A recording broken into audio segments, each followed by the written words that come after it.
కడప జిల్లా Porumamilla police station పరిధిలో టేకూరుపేట సమీపంలో ఎస్ఐ కొండారెడ్డి వాహన తనిఖీల్లో భాగంగా బైక్ దొంగలను పట్టుకుని విచారిస్తే అసలు విషయం బయటకొచ్చిందని సీఐ శ్రీనివాసులు తెలిపారు.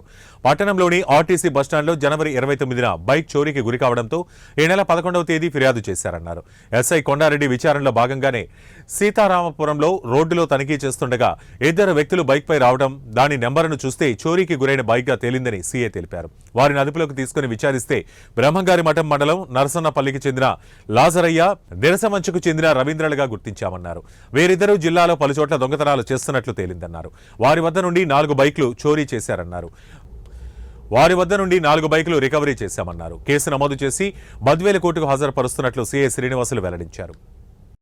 జనవరి 29న మన బస్ స్టాండ్ దగ్గర ఒక 2 వీలర్ బైక్ పోయింది. ఈ విషయంలో కేసు నమోదు చేసి మొన్న కంప్లైంట్ 11వ తేదీ కంప్లైంట్ వస్తే దానిపైన కేసు నమోదు చేసినాము. ఈ కేసు విచారణలో భాగంగా మన పోరుమామిల ఎస్ఐ గారు కొండారెడ్డి గారు వాళ్ళ సిబ్బంది ఈరోజు ఉదయం దానికి సంబంధించిన ఇన్ఫర్మేషన్తో మన సీతారామపురం క్రాస్ వద్ద వెహికల్ చెకింగ్ చేస్తుంటే ఒక వ్యక్తి ఆ వెహికల్తో వచ్చినాడు. 2 వ్యక్తులు ఆ బండిని చెక్ చేస్తే ఆ బండి మన దగ్గర దొంగిలించబడిన బండిగానే ఉంది. అతన్ని పట్టుకొని అతనితో పాటు వాళ్ళిద్దరు పేర్లు ఏం పేరంటే రవీంద్ర, లాజరయ్యది బ్రహ్మంగారి మఠం నరసన్నపల్లి, రవీంద్రది బ్రహ్మంగారి మఠము దిర్సవంచ గ్రామం. వీళ్ళిద్దరు ఫ్రెండ్స్. వీళ్ళిద్దరు కలిసి మన జిల్లాలో పలు చోట్ల దొంగతనాలు చేస్తూ మొన్న పూర్వమామిలో కూడా దొంగతనం చేసి ఈరోజు దొరకడం జరిగింది. వీళ్ళని విచారించగా వీళ్ళు గత నెలలో కడపలో రిమ్స్ దగ్గర ఒక బండి, తర్వాత ఆర్ట్స్ కాలేజ్ దగ్గర ఒక బైకు, మొన్న సీఎం ప్రోగ్రాం రోజు పొద్దుటూరు మైదుకూరులో ఒక బైకు, 3 బైకులు, మన పూర్వమామిలో ఒక బైక్, 4 బైకులు దొంగతనం చేసి ఈ మిగతా 3 బైకులను బొప్పాపురం గ్రామం ఊరు బయట దాచిపెట్టుకొని తర్వాత కాలంలో అమ్ముకోవాలని పెట్టుకుంటున్నారు.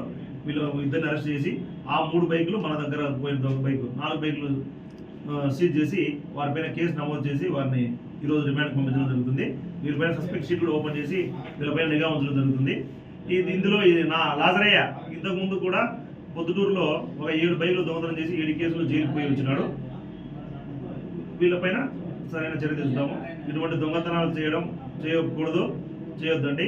దయచేసి ఏమైనా ఉంటే వేరే రకరకాల పని చేసుకుని బతకాలి తప్ప ఈ దొంగతనాలు చేసి వాటి నుంచి పోలీసులు దొరికి కేసులో పాల్గొనడం వల్ల ఎటువంటి ఉపయోగం లేదు. ఇటువంటి దొంగల గురించి ఏమైనా సమాచారం తెలిసినా పోలీసు వారికి ఇన్ఫార్మ్ చేసి కోరుతున్నాము. Thank you.